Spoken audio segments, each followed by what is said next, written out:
आपके जीवन में संघर्ष से ज़्यादा नीति मायने रखती है, जो आपका राजा या फ़कीर बनना तय करती है। So hello everyone, this is Badal Verma and welcome again to my educational YouTube channel IAS point. I hope कि आप सभी लोग अच्छे होंगे।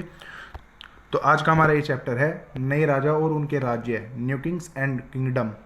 तो 7वीं शताब्दी के बाद कई राजवंशों का उदय हुआ।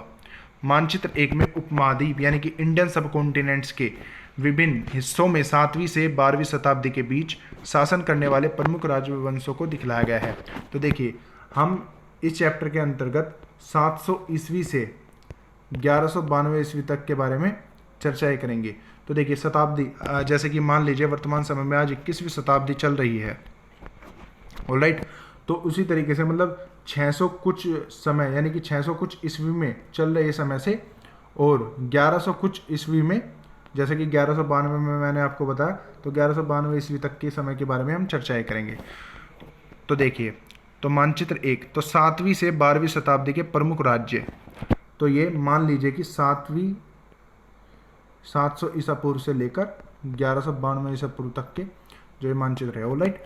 तो इसमें देखिए, तो इसमें कौन कौन से जो हमारे थे वो राजवंश इसमें दिखलाए गए हैं। तो इंद्रप्रस्थ, जो कि वर्तमान में दिल्ली का प्राचीन नाम है। तो दिल्ली का प्राचीन नाम में कौन कौन से वंश का उदय हुआ था? तो चहमान अर्थात ये चौहान, गुर्जर प्रतिहार जो कि उस समय का सबसे शक्तिशाली राजवंश था, क्योंकि इसने सभी राजवंशों को हराकर सबसे बाद में मतलब जो था उसने विजय हासिल की थी।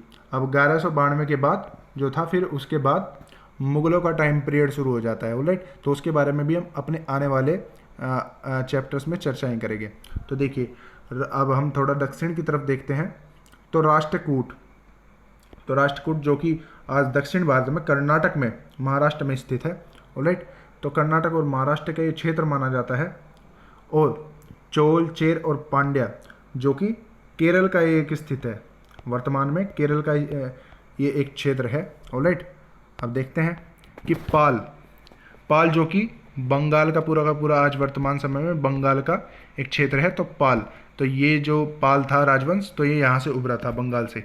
और कलिंग, जो कि आपने अशोक सम्राट के बारे में तब हमने पढ़ा था आप लोगों को, तो उसके बारे में कलिंग के युद्ध के बारे में हमने आपको पढ़ाया था। तो ये कहाँ पर है? वर्तमान उड़ीसा में स्थित है, ऑलराइट। तो इससे जुड़ी परिवर्तनशील सीमाएं, तो जैसा कि आप देख पा रहे होंगे कि इसके तीनों ओर, ये 3 भागों में विभाजित करती है, तो तीनों ओर ये परिवर्तन सीमाएं हैं। तो इसे हम त्रिपक्षीय संघर्ष कहते हैं। तो इसमें होता क्या था, जितने भी मतलब ये क्षेत्र के राजवंश हुआ करते थे, तो उस समय युद्ध किया करते थे। तो युद्ध में जब ये युद्ध किया करते थे, तो इसी को हम त्रिपक्षीय संघर्ष कहते थे, ऑलराइट। तो ये जो था, ये कन्नौज के लिए हुआ करता था। तो जैसे कि आप लोगों को मैंने पढ़ाया ही था कि हर्षवर्धन के समय में कन्नौज जो थी वो राजधानी हुआ करती थी। तो इन तीनों का जो युद्ध चला था वो लगभग 150 से लेकर 200 साल तक युद्ध चलता रहा, ऑलराइट। तो चलिए अब आगे देखते हैं। तो मानचित्र एक में देखिए, अब क्या बताने की कोशिश की है। तो मानचित्र में गुर्जर, प्रतिहार, राष्ट्रकूट, पाल, चोर और चौहानों यानी कि चौहानों के स्थान का निर्धारण कीजिए। तो हमने इसमें देखा कि कौन कौन से स्थान से कौन कौन से राजवंशों का जो था वो उदय हुआ। तो इसमें हमने आज इसमें मानचित्र में पहचान की कि कौन से राज्य में, वर्तमान समय में कौन से राज्य में किस समय से किस समय तक इनका जो था वो उदय हुआ।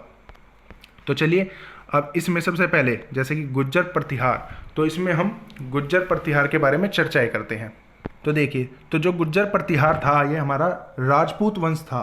तो हर्षवर्धन की मृत्यु के पश्चात जब उत्तर पश्चिम के भारत में देखिए, तो उत्तर पश्चिम का कौन सा इलाका है ये, तो ये क्षेत्र जो आता है उत्तर पश्चिम के अंतर्गत आता है। अब देखिए, तो उत्तर पश्चिम भारत के अनेक छोटे छोटे राजपूत राजाओं का उदय हुआ, जिनमें प्रमुख थे तो गुर्जर प्रतिहार वंश। तो देखिए, गुर्जर जो प्रतिहार वंश का ये टाइम पीरियड रहा, तो 730 ईसा पूर्व से 1036 ईसा पूर्व तक का जो था इनका टाइम पीरियड रहा। अब गुर्जर प्रतिहार के बारे में देखते हैं, चर्चा करते हैं। तो इस वंश का जो वास्तविक महत्वपूर्ण शासक था उसे नागभट्ट प्रथम माना गया है, ऑलराइट। तो गुर्जर प्रतिहार वंश का जो सर्वाधिक प्रसिद्ध राजा मिहिर भोज प्रथम था। तो मिहिर भोज जो था वो भगवान विष्णु का भक्त था, उसने आदि वराह की उपाधि धारण की थी। ऑलराइट। तो महमूद गजनवी के द्वारा 1018 ईस्वी में इस वंश के शासक राज्यपाल को परास्त करके इस वंश का अंत कर दिया गया था। तो इस वंश का जो था वो अंत कब किया गया था? तो 1018 ईस्वी में, ऑलराइट। तो इसके बाद में मतलब कुछ छोटे छोटे शासन रहे, तो इसलिए इसे 1036 ईसा पूर्व तक माना गया है। तो इसके बारे में हम अपने आने वाले चैप्टर्स में डिटेल से पढ़ेंगे, ऑलराइट। तो अब देखते हैं राष्ट्रकूट, ऑलराइट। तो राष्ट्रकूट, तो इस वंश का जो संस्थापक था वरंती दुर्ग था, ऑलराइट। इसकी राजधानी मानियतखेड़ यानी कि मालखेड़ थी। तो कौन सी राजधानी थी? मालखेड़, जैसे कि आप अपनी स्क्रीन पर देख पा रहे होंगे। तो राष्ट्रकूट की क्या वो थी राजधानी? तो मालखेड़ थी, ऑलराइट। तो इसका जो टाइम पीरियड था वो 753 ईस्वी से 982 ईस्वी तक था। कब से कब तक? 753 ईस्वी से 982 ईस्वी तक। तो अब देखते हैं कि इसमें क्या बताने की कोशिश की थी। तो प्रारंभ में जो था ये राष्ट्रकूट बादामी के चालुक्य शासकों के समान थे। तो इस वंश का जो प्रसिद्ध शासक था तो कृष्ण प्रथम था। तो कृष्ण प्रथम ने एलोरा के प्रसिद्ध मंदिरों कैलाश मंदिर का जो था वो निर्माण करा था। तो देखिए ये इसके ऊपर भी हमारा एक महत्वपूर्ण क्वेश्चन बनता है कि कैलाश मंदिर जो कि एलोरा में स्थित है तो इसका निर्माण किसने कराया था और किस वंश से संबंधित था? तो ये राष्ट्रकूट वंश से संबंधित था और कृष्ण प्रथम था। तो कृष्ण प्रथम ने ही एलोरा के प्रसिद्ध मंदिर कैलाश मंदिर का निर्माण कराया था, ऑलराइट। तो त्रिकोणीय संघर्ष, जैसा कि मैंने अभी आपको बताया, तो त्रिकोणीय संघर्ष इन्हें कहा जाता था। तो इंद्रप्रस्थ में जो ये गुज्जर प्रतिहार, राष्ट्रकूट और पाल जब मतलब ये एक दूसरे के क्षेत्र को लेकर के यानी कि कन्नौज को लेकर के ये युद्ध क्या करते थे तो उसे ही त्रिपक्षीय संघर्ष कहा जाता था। तो ये लगभग 150 से लेकर 200 सालों तक चला था, जैसा कि मैंने आपको अभी बताया। तो उसके बाद तो वंश का जो पहला शासक था तो ध्रुव ने गुज्जर प्रतिहार के नरेश वत्साज एवं पाल नरेश धर्मपाल को पराजित किया था, ऑलराइट। तो ध्रुव के उत्तराधिकारी उस समय गोविंद तृतीय 793 ईस्वी से 814 ईस्वी में मालवा, कौशल, कलिंग और बंग के विजय कर आदित्य विजेता का परिचय दिया था, ऑलराइट। तो गोविंद तृतीय जो थे, देखिए, तो गोविंद तृतीय का उत्तराधिकारी अमोघ वंश धर्म के साहित्य में विशेष रुचि रखता था। वह विद्वानों तथा कलाकारों को आश्रय प्रदान करता था। उसने स्वयं पहली कन्नड़ कविता कविराज मार्ग तथा प्रश्नोत्तर मल्लिका लिखी थी। तो कौन सी उसने लिखी थी? कविराज मार्ग। तो किसने लिखी थी? गोविंद तृतीय ने। तो गोविंद तृतीय ने कविराज मार्ग लिखी थी, ऑलराइट। कविराज मार्ग तथा प्रश्नोत्तर मल्लिका लिखी थी। तो कन्हेरी का बौद्ध विहार इस काल में शिक्षा एवं विद्या का प्रसिद्ध केंद्र था। तो कौन सा इसमें इस समय में मतलब प्रसिद्ध केंद्र था शिक्षा का? तो कन्हेरी का बौद्ध विहार, आप ये याद रखेंगे। तो कन्हेरी का जो था वो बौद्ध विहार उस समय में सबसे ज्यादा प्रसिद्ध था। तो अब देखते हैं पाल वंश के बारे में। तो देखिए, तो पाल वंश, तो देखिए जो पाल वंश है तो ये बंगाल के वंश थे, ऑलराइट। तो बंगाल के वंश क्यों कहा गया? क्योंकि ये बंगाल के क्षेत्र में थे तो इन्हें बंगाल के वंश के नाम से जाना जाता है। तो पाल वंश के जो संस्थापक था वो गोपाल था। तो गोपाल बौद्ध धर्म का अनुयायी था, यानी कि बौद्ध धर्म के सिद्धांतों का वो पालन किया करता था। इसमें ओदंतपुरी विश्वविद्यालय की स्थापना की थी। तो किस विश्वविद्यालय की स्थापना इसने की थी? ओदंतपुरी, आप ये याद रखेंगे और अपने नोट्स में ये नोट करेंगे, ऑलराइट। तो गोपाल के पुत्र धर्मपाल ने विक्रमशिला विश्वविद्यालय की स्थापना की थी। तो किस विश्वविद्यालय की स्थापना की थी धर्मपाल ने? विक्रमशिला, ऑलराइट। तो अब देखते हैं, तो इसमें धर्मपाल ने क्या किया था? तो नालंदा विश्वविद्यालय का जीर्णोद्धार करवाया था, ऑलराइट। तो इस वंश के सर्वाधिक शक्तिशाली शासक कौन थे? देवपाल। तो ऑलराइट, तो इसमें हम फिलहाल एज ऑफ नाउ इतना ही हम पढ़ेंगे। तो आने वाले चैप्टर्स में हम इसके बारे में डिटेल से जो है वो चर्चाएं करेंगे। अब देखते हैं चोल वंश के बारे में। तो चोल वंश, यद्यपि चोलों का जो प्रारंभिक इतिहास था वो संगम युग 3री शताब्दी ईसा पूर्व से आरंभ होता है। जैसे कि हमने आपको अपने प्राचीन भारत का, जब मैंने आपको एनसीईआरटी कक्षा 6 पढ़ाई थी तो उसमें हमने चोल वंश के बारे में भी पढ़ा था। तो इसमें पढ़ा था कि इसका जो उदय हुआ था वो 3री शताब्दी से हुआ था, परंतु इस वंश का राजनीतिक उत्कर्ष 9वीं शताब्दी में हुआ था। तो इस वंश का जो संस्थापक था विजाल्य था। तो कौन था? विजाल्य। तो इसकी राजधानी तन्नौज थी, ऑलराइट। तो कौन सी इसकी राजधानी थी? तन्नौज। तो इसमें देखिए, तो भगवान शिव की नृत्य दर्शाती कलाकृति नटराज इसी काल से संबंधित है। तो किस काल से संबंधित है? चोल वंश के काल से संबंधित है। तो कला में गोपुरम शैली का जन्म चोलों के शासन काल में ही हुआ था। ऑलराइट, तो इन सभी वंशों के बारे में हमने थोड़ा थोड़ा जान लिया है, जिससे आपको आगे इस चैप्टर में कोई भी परेशानी ना आए। ऑलराइट, तो अब देखते हैं कि इस चैप्टर में आखिर बताने की क्या कोशिश की गई है। तो नए राजवंशों का उदय तो किस तरीके से हुआ। तो 7वीं शताब्दी आते आते उपमहाद्वीप के विभिन्न भागों में बड़े भूस्वामी और योद्धा सरदार अस्तित्व में आ चुके थे। राजा लोग प्राय उनके और महातत्व या सामंत के रूप में मान्यता देते थे। उनसे उम्मीद की जाती थी कि वे राजा स्वामी के लिए उपहार लाए और उनके दरबार में हाजिरी लगाए और उन्हें सैन्य जो थी वो सहायता प्रदान करे। अधिसत्ता के लिए और उनके सैन्य सहायता प्रदान करने के लिए सामंत अपने आप को महासामंत, देखिए तो सामंत किसे कहा जाता था, जिनके पास, यानी कि सामंत उन्हें कहा गया है जिनके पास सर्वाधिक जमीन होती थी। तो क्या होती थी, सर्वाधिक जमीन। और महासामंत यानी कि महासामंत उसे कहा गया है जिसके पास उससे भी ज्यादा जमीन हुआ करती थी। तो महामंडलेश्वर यानी कि पूरे मंडल का जो महास्वामी था, यानी कि सबसे ज्यादा उस समय का जो अमीर व्यक्ति था, ऑलराइट, तो उसे महामंडलेश्वर कहा जाता था इत्यादि घोषित कर देते थे। तो इस तरीके की मतलब उस समय जो थी वो उपाधि देना लोगों ने शुरू कर दिया था।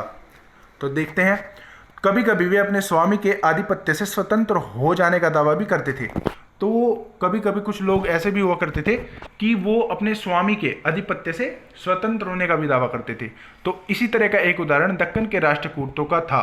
तो शुरुआत में वे कर्नाटक के चालुक्य राजाओं के अधीनस्थ थे। तो 8वीं सदी में के मध्य में, तो 8वीं सदी के मध्य में यानी कि लगभग 750 ईस्वी से लेकर 780 के बीच उन्होंने राष्ट्रकूट प्रधान दंतिदुर्ग ने अपने चालुक्य स्वामी की अधीनता से इनकार कर दिया था। उसे हराया और हिरण्यगर्भ यानी कि शाब्दिक अर्थ होता है सोने का गर्भ नामक एक अनुष्ठान किया। जब यह अनुष्ठान ब्राह्मणों की सहायता से संपन्न किया जाता था तो यह माना जाता था कि उसमें याजक जन्मना क्षत्रिय होते हुए भी क्षत्रिय के रूप में दोबारा क्षत्रित्व प्राप्त कर लेगा। तो देखिए कुछ इस तरीके की मतलब जो थी उस समय, ये कह सकते हैं कि अंधविश्वास भी उस समय का था कि ये निम्न तरीके अनुष्ठान कर करके वह क्षत्रिय जो था वो जन्म पालेगा। तो उस समय जैसे कि हमने वैदिक काल में वेदों के बारे में पढ़ा था, तो वेदों के बारे में मतलब टोना टोटके और अंधविश्वासों पर किस वेद में जो थी वो चर्चाएं मिलती थी, तो वो थी आपकी अर्थवेद में। तो कौन से वेद में, अर्थवेद में। तो अर्थवेद में हमें जादू टोना और ये इस तरीके के अंधविश्वासों की बातें जो है उनकी रचनाएं मिलती है। तो इसके जो ऋषि थे तो अर्थव ऋषि थे। ऑलराइट, तो अब देखते हैं। तो कुछ अन्य उदाहरणों ने उद्यमी परिवार के पुरुषों ने अपनी राजशाही कायम करने के लिए सैन्य कौशल का इस्तेमाल किया। मिसाल के तौर पर कंदम मुरे शर्मन ने गुज्जर प्रतिहार हरिश्चंद्र ब्राह्मण थे जिन्होंने अपने परंपरागत पेशों को छोड़कर शास्त्र को अपना लिया और क्रमशः कर्नाटक और राजस्थान में अपने राज्य सफलतापूर्वक स्थापित किए। ऑलराइट, तो अब देखते हैं कि चित्र में क्या बताया गया है। तो आप ये चित्र देख ही पा रहे होंगे, तो इसमें देखते हैं क्या बताया है। तो एलोरा की गुफा, जिसके बारे में हमने अपने बीते हुए चैप्टर में पढ़ा था, तो एलोरा की गुफा जिसमें काफ़ी सारे जो है वो चित्र अंकित किए गए हैं और जो काफ़ी ज़्यादा प्रसिद्ध भी है। तो इसमें भित्ति चित्र यानी कि अंदर एक चित्र बनाया गया है तो जिसमें विष्णु को नरसिंह अर्थात पुरुष सिंह के रूप में दिखलाया गया है। यह राष्ट्रकूट काल की कवि कृति है। ऑलराइट, तो इसमें देखते हैं कि इसमें अब क्या बताने की कोशिश की है। तो क्या आपके विचार में उस दौर के एक शासक बनने के लिए क्षत्रिय रूप के पैदा होना महत्वपूर्ण था? तो देखिए, जैसा कि हम प्राचीन भारत के इतिहास से पढ़ते हुए आ रहे हैं, तो वर्ण व्यवस्था जो थी अब भी इसमें कहीं ना कहीं हमें देखने को मिल रही थी, क्योंकि उस समय क्षेत्रीय वर्ण या ब्राह्मण वर्ण का ही व्यक्ति जो था वो शासक बन सकता था। ऑलराइट, तो देखते हैं राज्यों में जो था वो प्रशासन किस तरीके का था। तो इन नए राज्यों में कईयों में महाराजाधिराज यानी कि राजाओं के राजा, त्रिभुवन चक्रवर्तन यानी कि 3 भुवनों का स्वामी और इसी तरह के अन्य भारी भरकम उपाधियां धारण की। तो कुछ राजाओं ने यानी कि जिसे हम महाराजाधिराज यानी कि राजाओं के भी राजा और त्रिभुवन चक्रवर्ती यानी कि 3 भुवनों का जो था वो स्वामी, इस तरीके की जो थी मतलब उपाधियां देनी शुरू हुई थी। तो देखिए इस काल में यानी कि 7वीं शताब्दी से 12वीं शताब्दी के बीच किस किस तरीके की जो थी वो उपाधियां देनी शुरू कर दी थी। तो उसमें लेकिन इस तरीके के दावों के बावजूद वे अपने सामंतों यानी कि काफ़ी जिनके पास ज़मीन हुआ करती थी, और साथ ही साथ किसान, व्यापारी और ब्राह्मणों के संगठनों के साथ अपनी सत्ता की साझेदारी करते थे। तो किन के साथ वो साझेदारी करते थे? तो जिनके पास अधिक भूमि होती थी और जो किसान और व्यापारी और ब्राह्मण हुआ करते थे, वो इनके साथ ही साझेदारी किया करते थे। ऑलराइट, तो अब देखते हैं इन सभी राज्यों के उत्पादकों अर्थात किसानों, पशुपालकों, कारीगरों व संसाधन इकट्ठे किए जाते थे। इनको अक्सर अपने उत्पादकों का एक हिस्सा त्यागने के लिए मनाया या बाध्य किया जाता था। कभी कभी इस हिस्सों को लगान मानकर वसूल किया जाता था। तो लगान अर्थात यानी कि एक ऐसा कर जिसे मतलब उस समय जबरन किसी व्यक्ति से लिया जाता था। ऑलराइट, तो उस समय जो था वो क्योंकि प्राप्त करने वाला भूस्वामी होने के दावा करता था, तो राजस्व व्यापारी से भी लिया जाता था। तो देखिए, तो राजस्व यानी कि कर, तो जो ये राजस्व था उस समय सभी लोगों से अधिकतम लिया जाता था, 400 कर। तो देखते हैं कि 400 कर इसमें क्या बताया गया है। तो तमिलनाडु में शासन करने वाले चोल वंश, तो चोल वंश के बारे में हमने अभी पढ़ा। ऑलराइट, जिसका उदय मतलब तीसरी शताब्दी में हुआ था, परंतु इस वंश का जो राजनीतिक उत्कर्ष हुआ था वो 9वीं शताब्दी में हुआ था। तो इसके अभिलेखों में विभिन्न किस्म के करों के लिए 400 से ज़्यादा सूचक यानी कि बिल्कुल जो सही शब्द होते हैं तो वे मिले हैं। सबसे अधिक उल्लेखित कर है वेट्टी। तो वेट्टी जो नगद की बजाय जबरन श्रम के रूप में लिया जाता था। तो देखिए, उस समय जबरदस्ती मतलब श्रम के रूप में यानी कि मजदूरी के रूप में भी उनसे लिया जाता था। यानी कि जबरन श्रम और कदमाई यानी कि भू राजस्व थे, जो मकान को छाजन डालने वाले कर, या खजूर का या ताड़ के पेड़ पर चढ़ने के लिए सीढ़ी का इस्तेमाल पर लगने वाले कर, और पारिवारिक संपत्ति का उत्तराधिकार हासिल करने के लिए लगने वाले कर इत्यादि का उल्लेख मिलता है। तो इन सभी करों का जो है वो उल्लेख मिलता है। तो आज देखते हैं कि वर्तमान समय में किस तरीके के हमें कर जो है वो सरकार को देने होते हैं। तो सरकार को आज इनडायरेक्ट और डायरेक्ट टैक्सेस हमें देने होते हैं।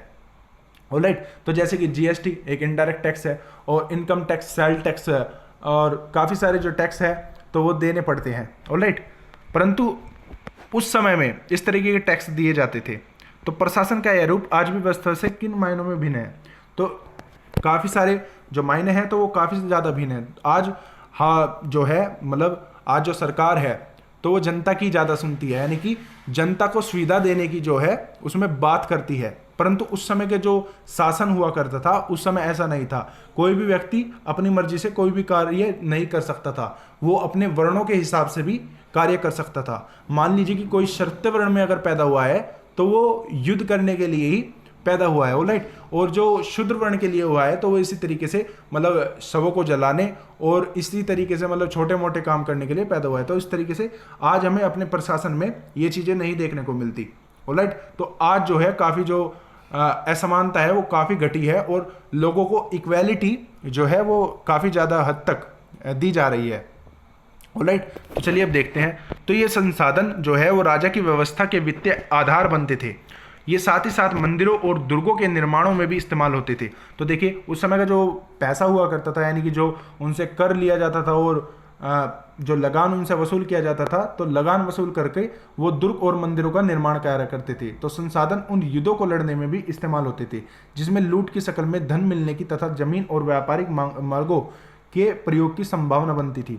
तो देखिए, तो हमने अपने प्राचीन भारत के इतिहास में पढ़ा था, जो मतलब कर हुआ करता था तो वो व्यापारी और धनी व्यक्तियों से लेकर गरीब जनता में बांट दिया जाता था, या उसका कुछ हिस्सा मंदिरों या कुछ हिस्सा मतलब उसके निर्माण में लगा दिया जाता था। परंतु यहाँ पर बिल्कुल हमें डिफरेंट देखने को मिल रहा है। तो इसमें क्या डिफरेंस है तो ये देखते हैं। तो इसमें ये डिफरेंस है सबसे बड़ा कि जो उस समय सभी लोगों से जो था वो कर लिया जाता था, या चाहे तो वो गरीब हो या चाहे वो अमीर हो। ऑलराइट, तो कर लेने के बाद या तो मंदिरों का निर्माण होता था या दुर्गों का, या उसमें जो शासन जिस राजा का शासन हुआ करता था वो सैन्य यानी कि अपनी सेना को मजबूत करने के लिए उस धन का जो है वो उपयोग करता था। तो राजस्व वसूली के लिए पद अधिकारी की नियुक्ति सामान्यतः प्रभावशाली परिवार के बीच से ही की जाती थी। तो उस समय भी देखिए तो वर्णों का हमें काफ़ी भेदभाव देखने को मिलता है। तो यानी कि जो पद अधिकारी की जो नियुक्ति की जाती थी तो उस समय ही वर्णों के हिसाब से की जाती थी, वंशानुगत होती थी। सेना के लिए भी ऐसा ही होता था। कई बार राजा के निकट संबंधी ही इन ओहदों पर होते थे। तो राजा के निकट यानी कि राजा उस समय कौन होते थे, या तो ब्राह्मण हुआ करते थे, और या फिर जो थे हमारे तो या फिर जो होते थे हमारे क्षत्रिय होते थे। तो क्षत्रिय और ब्राह्मणों में से ही इन पदों पर अधीन होते थे। परंतु जैसा कि हम देख रहे हैं कि हमने अपने वैदिक काल में 4 वर्णों के बारे में ही पढ़ा है, परंतु अब जो है जाति और उपजाति यानी कि जो जातियां थी वो उपजातियों में बदलने लगी थी। जैसे कि अब पाल वंश हो गया, चौहान वंश हो गया। अब चौहान जो है आज एक उपजाति भी है और गुज्जर प्रतिहार जो कि आज एक उपजाति भी है। तो इसी तरीके की आज हमें कई सारी उपजातियां देखने को मिलती है, परंतु प्राचीन भारत के इतिहास में केवल हमने वर्णों के बारे में पढ़ा था। ऑलराइट, उन्हें ही जाति और उनके वर्णों के हिसाब से ही उन्हें काम करना पड़ता था। तो प्रशस्तियां और भूमि अनुदान, तो प्रशस्तियां ये काफ़ी ज़्यादा फेमस शब्द है और देखिए ये काफ़ी ज़्यादा बार हमने यूज़ भी कर लिया है। तो प्रशस्तियां यानी कि प्रशंसा और भूमि अनुदान। तो प्रशस्तियां में यानी कि प्रशंसा में ऐसे ब्यौरे होते हैं जो शब्दस्य यानी कि सत्य भी नहीं होते, लेकिन ये प्रशस्तियां हमें बताती हैं कि शासन खुद को कैसा दर्शाना चाहते थे। मिसाल के लिए सूरवीर विजय योद्धा के रूप में ये विद्वान ब्राह्मणों द्वारा रची गई जो अक्सर प्रशासन में मदद करते थे। ऑलराइट, तो चलिए अब देखते हैं। तो नागभट्ट की उपाधियां, तो नागभट्ट को किन किन उपाधियों से जो था वो सम्मानित किया गया था। तो जैसा कि हम सभी लोग जानते ही हैं कि राजपूत वंश यानी कि गुर्जर प्रतिहार से तो नागभट्ट प्रथम को जो है उसका शासक माना गया है। तो इसको कौन कौन सी उपाधियां दी गई थी? तो कई शासकों ने प्रशस्तियों में अपनी उपाधियां का बखान किया है। अपने पिछले साल गुप्त वंश यानी कि समुद्रगुप्त की प्रशस्तियों के बारे में पढ़ा है। संस्कृत में लिखी गई ग्वालियर मध्य प्रदेश में पाई गई प्रस्तुति प्रतिहार नरेश नागभट्ट के कामों का वर्णन इस प्रकार किया गया है। आंध्र सेंधव यानी कि सिंह, विरजब यानी कि महाराष्ट्र का एक हिस्सा और कलिंग यानी कि उड़ीसा का एक हिस्सा और राजा के उनके आगे भी धराशायी हो गए और वे राजकुमार थे। उन्होंने कन्नौज के शासक चक्रयुद्ध को विजय किया। उन्होंने वंग यानी कि बंगाल का हिस्सा, आंध्र गुजरात का हिस्सा, मालवा यानी कि मध्य प्रदेश का हिस्सा, किरात वनवासी और तुर्क यानी कि तुर्क या वत्स मत्स्य या दोनों उत्तर भारत के राज्य या राजाओं को परिचित किया। ऑलराइट, तो अब देखते हैं कि राजा लोग प्राय ब्राह्मणों को भूमि अनुदान के लिए पुरस्कृत करते थे। तो वो किस तरीके से पुरस्कृत करते थे? ये ताम्र पत्रों पर अभिलिखित होते हैं और जो भूमि को पाने के लिए किए जाते हैं। तो जैसे कि मान लीजिए, तो इसमें जो होते थे, जो राजा लोग थे वो ब्राह्मणों को भूमि अनुदान से पुरस्कृत करते थे। तो ये ताम्र पत्रों पर अभिलिखित होते थे जो भूमि पाने वालों को दिए जाते थे। तो देखिए, जैसे कि आज वर्तमान समय में हम स्टाम्प पेपर, आप सभी लोग जानते ही होगी कि जब हम किसी भूमि को खरीदते हैं, बेचते हैं, तो आज वर्तमान समय में स्टाम्प पेपर का जो है वो इस्तेमाल करते हैं। तो इसी तरीके से उस समय इन ताम्र पत्रों का जो है वो उपयोग किया जाता होगा। ऑलराइट, अब देखते हैं कि इसके बारे में क्या कहा गया है। तो ये थोड़ा संस्कृत और थोड़ा तमिल में लिखा हुआ ताम्र पत्रों का एक संग्रह है, यानी कि एक पूरा का पूरा संग्रह, यानी कि पूरे के पूरे इसे संग्रह कहा जाता है। तो जिसमें 9वीं सदी के एक शासक के द्वारा दिए गए भूमि अनुदान का उल्लेख है। जिन कड़ियों में से एक पत्र जुड़े हैं उन राजसी मोहर लगी है, जो कि बतलाने के लिए है कि यह प्रमाणिक दस्तावेज है। तो देखिए, ये आप एक मोहर देख पा रहे होंगे जो कि इसका एक प्रमाणिक दस्तावेज है। तो ये एक तरीके से जब कोई राजा किसी राज्य में शासन किया करता था तो उसके द्वारा ये लगाई गई मोहर होती थी। ऑलराइट, तो चलिए अब आगे देखते हैं। तो भूमि के साथ साथ क्या दिया जाता था? तो यह चोलों के द्वारा दिए गए एक भूमि अनुदान के तमिल भाग का एक अंश है। हमने मिट्टी के मेड़े बनाकर साथ ही एक कांटेदार झाड़ियाँ लगाकर भूमि की सीमाओं को चिन्हित कर दिया।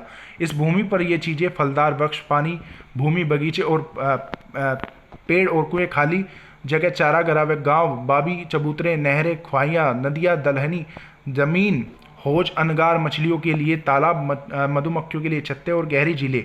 तो जिन्हें यह भूमि मिलती है तो वे इससे कर वसूल सकते हैं। तो वह न्यायाधिकारी द्वारा जुर्माने के तौर पर लगाए गए कर वसूल सकता है। तो पान के पत्तों पर लगने वाला कर, बुने हुए कपड़ों पर लगने वाला कर, साथ ही साथ वाहनों पर लगने वाला कर वसूल सकता है। वह पक्की ईंटों के बने हुए ऊपरी माले पर कमरे बनवा सकता है और बड़े बड़े छोटे कुएं खुदवा सकता है। पेड़ और कटोरे कांटेदार झाड़ियाँ लगवा सकता है और जरूरी हो तो सिंचाई के लिए नहर बनवा सकता है। तो उसे यह सुनिश्चित करना चाहिए कि पानी बर्बाद न हो और तटबंधों का निर्माण हो। तो देख लिए कि इस यानी कि जो ये हमने ताम्र पत्रों के बारे में पढ़ा, तो जब ये अनुदान पुरस्कृत करते थे तो उसका मतलब हो जाता कि उसका जो था उस समय पूरा पूरा उस पर अधिकार हो जाया करता था। तो इस समय में मतलब ये कुछ जो हमने प्रमुख काम पढ़े कि किस तरीके के वो कर लगा सकता है, किस किस तरीके को वो उसमें कार्य कर सकता है, तो इस तरीके को वो उसमें कार्य कर सकता है। ऑलराइट, तो 12वीं शताब्दी के एक बहुत बड़े संस्कृत काव्य में भी तो रचा गया है, जिसमें कश्मीर पर शासन करने वाले राजाओं का इतिहास दर्ज है। इसे कल्हण नामक में रचनाकार द्वारा रचा गया है। तो कल्हण ने अपना वृत्तांत लिखते हुए शिलालेखों व दस्तावेजों व प्रत्यक्षदर्शियों के वर्णनों से पहले इतिहास समेत उनके तरह के स्रोतों का इस्तेमाल किया। प्रशस्तियां यानी कि प्रशंसा के लेखकों से भिन्न व अक्सर शासकों और उनकी नीतियों के बारे में आलोचनात्मक व रुद्ध दिखलाता है। इसी 12वीं सदी के लिए अनुसंधारण ग्रंथ था। तो देखिए, तो एक बार फिर से हम इसको पढ़ लेते हैं। तो 12वीं शताब्दी में ब्रह्म संस्कृत काव्य भी रचा गया। तो ब्रह्म संस्कृत काव्य जो रचा गया था, तो वो 12वीं शताब्दी में इसलिए रचा गया था, तो यानी कि जो राजाओं की नीतियाँ थी और उनके शासकों के बारे में आलोचनात्मक रुख दिखलाता था। ऑलराइट, तो धन के लिए युद्ध। अब देखते हैं कि धन के लिए युद्ध, तो इसमें क्या बताया गया है। तो आपने ये गौर किया होगा कि इसमें प्रत्येक शासक राजवंश का आधार कोई क्षेत्र विशेष था। तो देखिए, हमने देखा जैसे कि मतलब ये त्रिपक्षीय जो था हमारा त्रिपक्षीय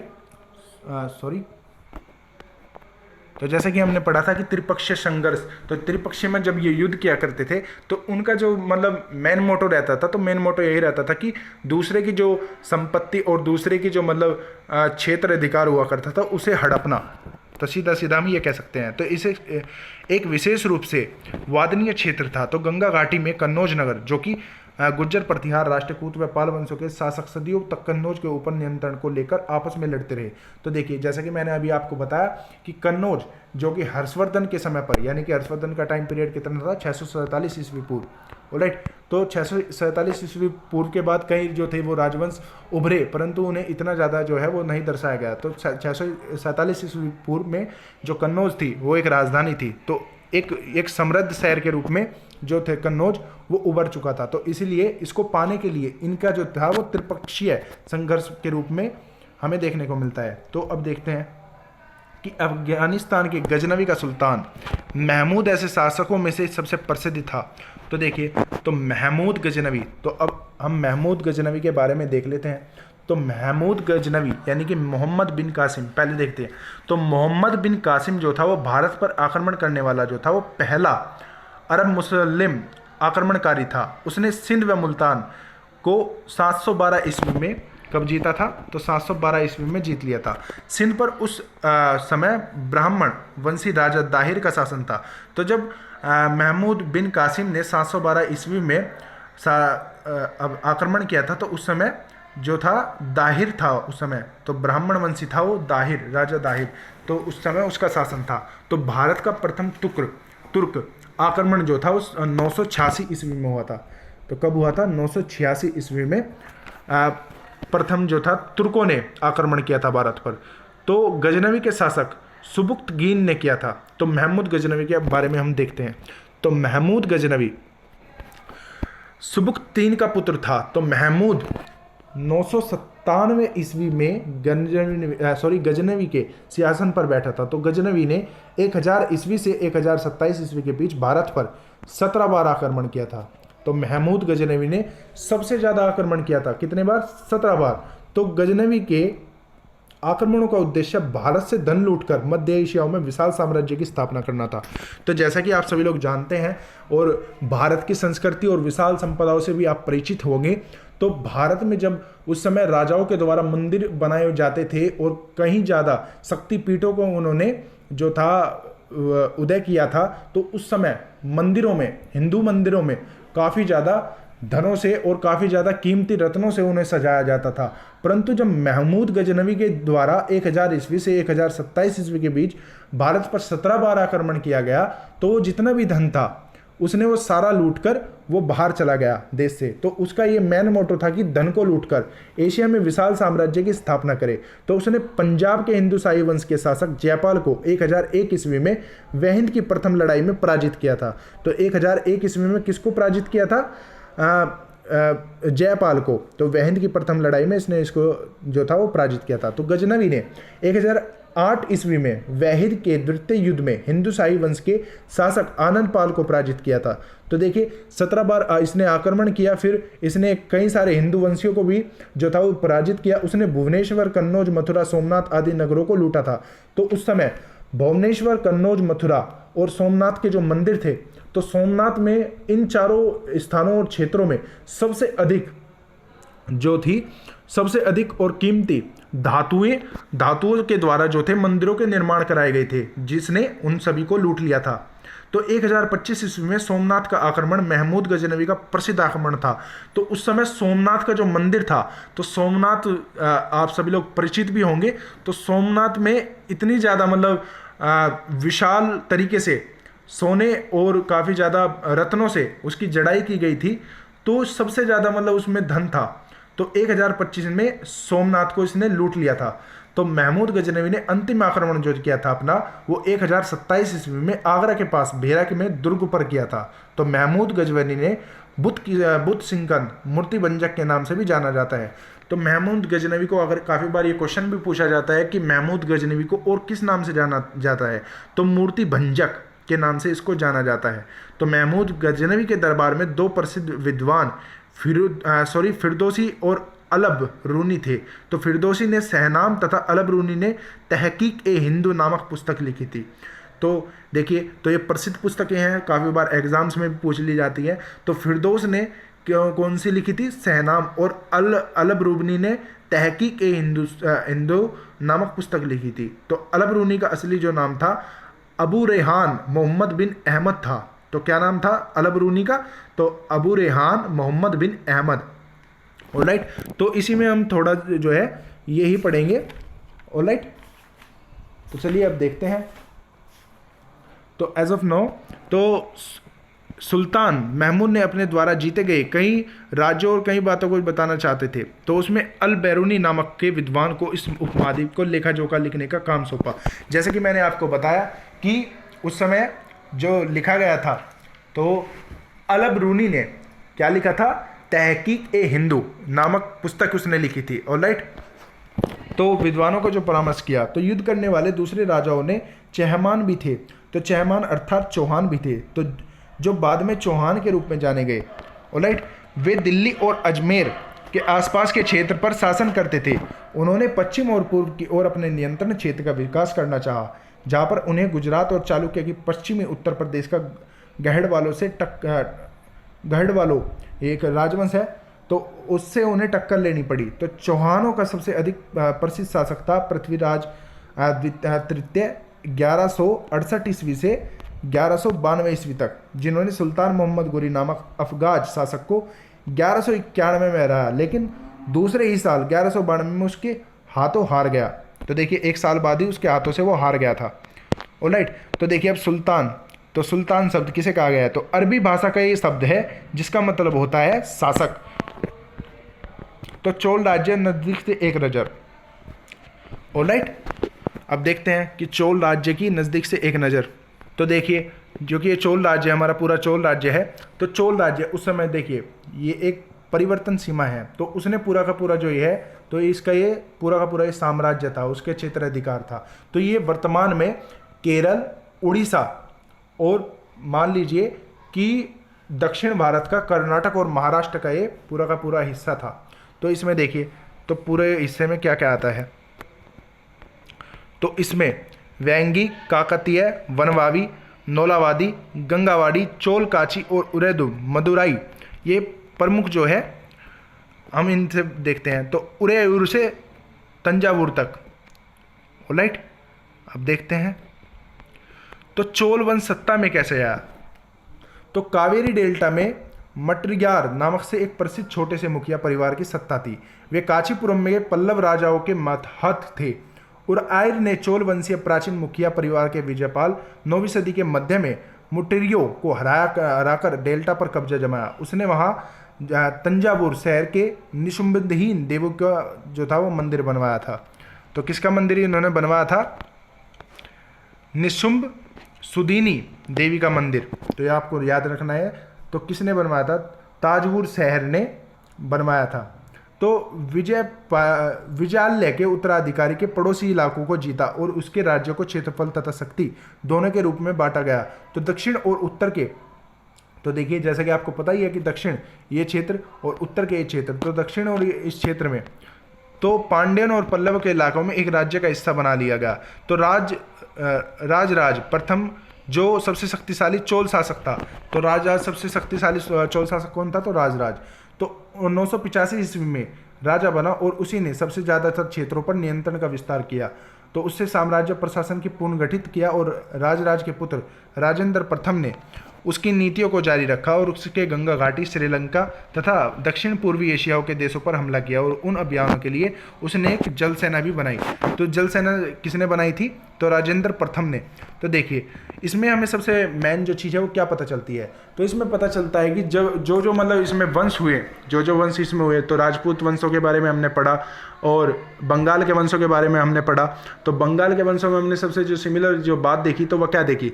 तो जितने भी ये वंश हुआ करते थे वो एक दूसरे के हिस्सों और क्षेत्रों को हड़पने के लिए ही युद्ध किया करते थे। जैसा कि आपने इसमें देखा कि राजा जो था, यानी कि राजा सबसे शक्तिशाली वही माना जाता था जिसके अंतर्गत सभी क्षेत्रों जो थे, यानी कि सभी क्षेत्रों का जो था वो शासन किया करता था। तो सबसे शक्तिशाली जो था वो राजा माना जाता था। तो भव्य मंदिर और काश्यप मूर्तिकला, तो राजराज और राजेंद्र प्रथम द्वारा बनाए गए तंजावुर और गंगईकोंड चोलपुरम के बड़े मंदिर स्थापत्य और मूर्तिकला की दृष्टि से एक चमत्कार है। चोल मंदिर अक्सर अपने आसपास की विकसित होने वाली बस्तियों के केंद्र बन गए। ये शिल्प उत्पादन के केंद्र थे। तो ये मंदिर शासकों और अन्य लोगों के द्वारा दी गई भूमि से संपन्न थे। तो शासकों और अन्य लोगों, यानी कि अन्य लोगों में बहुत सारे जो, जैसे कि इसमें कर वसूलते थे, तो कर वसूलने के लिए वो भूमि अपनी दान दे दिया करते थे और शासकों के द्वारा इसमें जो थी वो भूमि का जो था योगदान रहा करता था। तो इसमें भूमि से ही संपन्न हो गए थे। तो इसमें भूमि की उपज उन सारे विशेषज्ञों का निर्वहन करने में खर्च होती थी जो मंदिर के आसपास रहते थे और उसके लिए काम करते थे। पुरोहित यानी कि पुजारी, मालामार और बावची, मेहतर और संगीतकार, नृत्यक इत्यादि। दूसरे शब्दों में मंदिर सिर्फ पूजा आराधना के लिए स्थान नहीं थे, तो वे आर्थिक, सामाजिक और सांस्कृतिक जीवन का केंद्र भी थे। ऑलराइट, तो मंदिर जो थे वो सामाजिक और सांस्कृतिक जीवन का जो थे वे केंद्र थे। तो यानी कि उस समय जो मंदिर था एक तरीके से मान लीजिए कि एक उपासना स्थल था। तो यानी कि जहाँ पर एक मान लीजिए कि संस्कृति से जुड़ी हुई बातें, समाज से जुड़ी हुई बातें और ये सभी चीज़ें जो थी वो जीवन को एक सरलता से सिखाने के लिए, यानी कि जो जीवन हमारा सरलता से चल सके, तो इसीलिए उन्हें ये सिखाई जाती थी। तो मंदिर के साथ जुड़े हुए शिल्पों में सबसे विशिष्ट था कांस्य प्रतिमाएं बनाने का काम। तो देखिए, तो कांस्य की जो प्रतिमाएं बनाई जाती थी, तो कांस्य यानी कि कांस्य प्रतिमाएं, तो इसमें मैंने आपको बताया था कि उस समय के जो लोग हुआ करते थे, तो 7वीं शताब्दी से 12वीं शताब्दी के बीच जो थे उस समय के लोगों ने धातुओं को मिश्रित करके एक मिश्र धातु बनाने का जो था वो काम जो था उन्होंने सीख लिया था और उन्होंने एक कांस्य की मूर्ति को बनाने की जो थी वो शुरुआत शुरू कर दी थी। तो देखिए, कांस्य जो धातु होती है, तो कांस्य धातु एक ऐसी धातु होती है जिसे किसी अगर उस पर सर्वाधिक वजन उस पर रखा जाए या उस पर बल दिया जाए तो बल से वे तिड़क सकती है, परंतु वो जैसे कि आप धातु को पीटते हैं तो धातु को पीटने पर वे लंबी हो जाती है, यानी कि वो आकार अपना जो है वो बदल देती है। परंतु जो कांस्य है, तो कांस्य एक ऐसी धातु है, तो उसके बाद जब मतलब कांस्य जो एक ऐसी धातु है, तो कांस्य को अगर हम सर्वाधिक इस पर चोट मारते हैं तो वह तिड़क जाती है, यानी कि ये डिवाइडेड हो जाती है कई भागों में। ऑलराइट, तो अब देखते हैं, तो कई उस समय में जो थी कांस्य धातु की प्रतिमाएं भी बनवाई गई थी। तो इसमें देवी देवताओं की जो थी वो सबसे ज़्यादा प्रतिमाएं होती थी, लेकिन कुछ प्रतिमाएं भक्तों को भी बनाई गई थी। ऑलराइट, तो कृषि और सिंचाई, तो अब देखते हैं कि कृषि और सिंचाई की इसमें क्या क्या प्रमुख दिए गए हैं, बातें बताई गई हैं। तो चोलों की कई उपलब्धियां कृषि में हुए नए विकासों के माध्यम से संभव हुई। तो मानचित्र 2 गौर कीजिए कि कावेरी नदी बंगाल की खाड़ी में मिलने वाले से पहले कई छोटी छोटी शाखाओं में बट जाती है। ये शाखाएं बार बार पानी उलीचती हैं, जिसमें किनारों पर उपजाऊ मिट्टी जमा होती रहती है। शाखाओं का पानी कृषि, विशेषतः चावलों की खेती के लिए आवश्यक आर्द्रता के मुहैया कराता है। ऑलराइट, तो हालांकि तमिलनाडु में दूसरे हिस्सों में कृषि पहले से ही विकसित हो चुकी थी, पर 5वीं या 6वीं सदी में आकर इस इलाके में बड़े पैमाने पर खेती शुरू हो गई। तो देख लिए, अब इस समय में यानी कि जो थी वो हमारी कृषि वो धीरे धीरे अब इतनी ज़्यादा विकसित हो गई थी, तो कुछ इलाकों में जंगलों को साफ जो था वो किया जाना था और कुछ इलाकों में ज़मीन को समतल किया जाना था। तो देखिए, तो उस समय जो लोग थे ज़मीन को समतल इसलिए क्या करते थे ताकि वहाँ पर वो अपना क्षेत्र अधिकार जमा सके, और जंगलों को वो इस तरीके से मतलब साफ करना चाहते थे ताकि वो देख सके कि आखिर जंगलों में है क्या। ऑलराइट, तो ऐसे में जो डेल्टा क्षेत्रों को बाढ़ से रोकने के लिए तटबंध बनाए गए थे। उन्होंने पानी को खेतों तक ले जाने के लिए नहरों का निर्माण भी किया था। तो नहरों का इन्होंने जब समतल उन्होंने जमीन की तो समतल जमीन करके उन्होंने उनके जरिए एक नहरों के भी निर्माण किए, ताकि वो एक छोटे से छोटे क्षेत्र में तक भी जो नदियों का जो पानी है वो नहर के जरिए पहुंचा सके। तो ऐसे क्षेत्रों में एक साल में ही 2 फसलें उगाई जाती थी। ऑलराइट, तो देखिए जैसे कि आप ये चित्र देख पा रहे होंगे, तो एक चोल कांस्य प्रतिमा है, कितनी सावधानी के साथ उसे अलंकृत किया गया है। और इस पर गौर कीजिए, ऐसी प्रतिमाएं किस तरह बनाई जाती थी। ये जानने के लिए हम अध्याय 6 में पढ़ेंगे। तो देखिए आप ये प्रतिमा देख ही पा रहे होंगे कि कितना सजीव इसका चित्रण किया गया है। ऑलराइट, तो इसका कितना सजीव चित्रण किया गया है। ऐसा वर्तमान समय में कर पाना हालांकि मुमकिन है, परंतु उस समय में कर पाना ये एक आश्चर्यजनक बात है। ऑलराइट, तो इसके बारे में हम अध्याय 6 में पढ़ेंगे। तो चलिए देखते हैं। तो कई जगहों पर फसलों की सिंचाई कृत्रिम रूप से भी करना जरूरी था। सिंचाई के लिए कई पद्धतियां अपनाई जाती थी। कुछ इलाकों में कुएं खोदे गए और कुछ अन्य जगहों पर बारिश के पानी को इकट्ठा करने के लिए विशाल सरोवर बनाए गए। स्मरण रहे कि जो थी वो सिंचाई के काम की योजना की जरूरत होती थी, जैसे श्रम और संसाधनों को व्यवस्थित करना और इन कामों को देखकर करना और यह तय करना कि पानी को बंटवारा कैसे किया जाए। ज़्यादातर नए शासक साथ ही साथ गाँवों में रहने वाले लोगों ने इस गतिविधियों में सक्रिय रूप से दिलचस्पी दिखाई। तो देखिए, तो इसमें जो थे मतलब अब लोग कृत्रिम तरीके से भी सिंचाई करना जो थे वो सीख गए थे धीरे धीरे। उन्होंने मतलब बारिश के पानी को इकट्ठा करना और मतलब अपनी ज़रूरत की जो चीज़ें थी उन्होंने इकट्ठा करना जो था वो सीख लिया था। तो चित्र 5 में हमें बताया गया है कि 9वीं शताब्दी में तमिलनाडु का एक जल द्वार हौज से नदी की शाखाओं में पानी के प्रवाह के इसलिए जलीय नियंत्रण रखा जाता है, तो इस पानी में खेत सींचे जाते थे। जल द्वार पारंपरिक रूप से एक लकड़ी या धातु के बांधों जैसे आमतौर पर पानी के स्तर को नियंत्रण रखने के लिए नदियों और नहरों के दर को प्रवाह के संचालित करता था।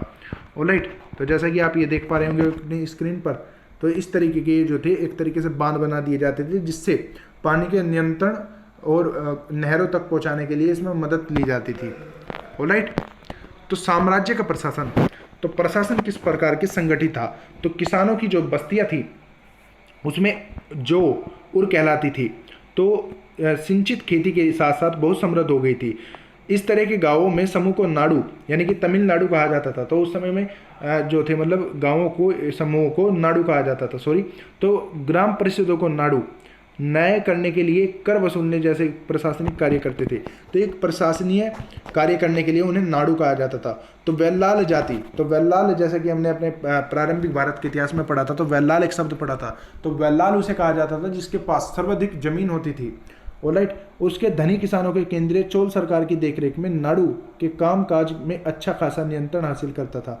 तो उस समय जो थे वो नाडु के उस समय जो था वो नियंत्रण हासिल करता था। उसने कई धनी भूस्वामी को चोल राजाओं के सम्मान के रूप में मुवेंदलेलन 3 राजाओं के अपनी सेनाएं प्रदान करने वाला वेलन या किसान अरियार या प्रधान जैसी उपाधियां दी गई। उसे केंद्र में महत्वपूर्ण राज्य पद जो थे वो सौंपे गए। तो देखिए, जो उस समय में वल्लाल हुआ करते थे, तो वल्लाल जैसे कि जिसके पास सबसे अधिक जो थी वो भूमि हुआ करती थी। ऑलराइट, तो उसे मोवेंद वेलन और अरियवार यानी कि मुवाद वेलन और अरियवार से उपाधियों से सम्मानित उसे किया जाता था, जिसके पास यानी कि सबसे अधिक जमीन हुआ करती थी। तो भूमि के प्रकार, तो देखिए, तो चोल अभिलेखों में भूमि के विभिन्न कोटियों का उल्लेख मिलता है। तो वेलन वगाई गैर ब्राह्मण किसान स्वामी की भूमि। ऑलराइट, तो किसकी वेलन वगाई किसे कहते थे, जो गैर ब्राह्मण यानी कि जो गैर ब्राह्मण लोग हुआ करते थे और किसान हुआ करते थे वो उनकी भूमि को वेलन वगाई कहते थे। ब्रह्मोदय यानी कि ब्राह्मण को उपहार में दी गई भूमि, तो जो भूमि ब्राह्मण को उपहार में दी जाती थी तो उसे ब्रह्मोदय कहते थे। साला भोग, तो साला भोग किसी विद्यालय के लिए रख रखाव के लिए भूमि। तो जब किसी शासक के द्वारा किसी वल्लाल के द्वारा भूमि को दान किया जाता था तो उसे साला भोग कहते थे। देवदान या तिरुनम टुक्कनी, तो मंदिर के उपहार में दी गई भूमि। तो मान लीजिए जैसे कि आज वर्तमान समय में अगर हम मंदिर के उपहार में या उसे मंदिर के दान में हम कोई जमीन देते हैं तो उसे देवदान या तिरुनमटुक्की उसे कहा जाएगा। तो पल्ली चंदनम तो जैन संस्थानों को दान में दी गई भूमि। तो जैन संस्थानों को जो भूमि दान में दी जाती है तो उसे हम पल्ली चंदनम कहते हैं। तो अब देखते हैं, तो हमने देखा कि ब्राह्मणों को समय समय पर भूमि अनुदान या ब्रह्मोदय प्राप्त हुआ। तो परिणाम स्वरूप कावेरी घाटी और दक्षिण भारत के दूसरे हिस्सों में ढेरों ब्राह्मण बस्तियां अस्तित्व में आई। तो प्रत्येक ब्रह्मोदय की देखरेख में प्रमुख ब्राह्मण भूस्वामियों की एक सभा की जाती थी। तो ब्रह्मोदय जैसे कि हमने अभी पढ़ा, तो ब्राह्मण को दी गई दान में जो भूमि हुआ करती थी तो उसे हम ब्रह्मोदय कहते हैं। तो ये सभाएं बहुत कुशलतापूर्वक काम करती थी। इनके निर्णय शिलालेख में पाए मंदिरों की पत्थरों में दीवारों पर व्योरवर्ज दर्ज किए जाते थे। नगरम के नाम से ज्ञात व्यापारियों के संघ भी अक्सर शहरों में ही प्रशासनिक कार्य संपादित करते थे। तो तमिलनाडु के चिंगरपुट जिले के अमरेतु पार्थ में अभिलेखों में इस बात का सविस्तार वर्णन है।